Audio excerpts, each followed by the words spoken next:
Hi, welcome to the Richard Gabili YouTube channel, and for today's tutorial, I will be teaching you on how to turn on and prevent lock to end call on iPhone X. But first, kindly subscribe to this channel and don't forget to hit the subscribe button and the bell to notify you for the new updates.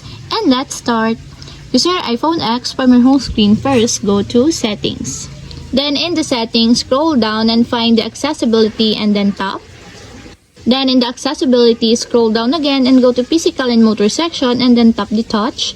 Then in the sport in the touch, scroll down and then find the prevent lock to end call. And as you will see, there's a switch button located on the side of it. Then all you have to do is just tap it to enable until it becomes green.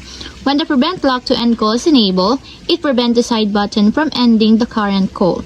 And if once you disable or turn off, just tap again the switch button just like this.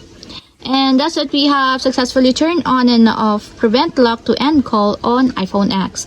If you have a question, get a comment down below and don't forget to hit the subscribe button and the bell to notify you for the new updates. And thank you for watching!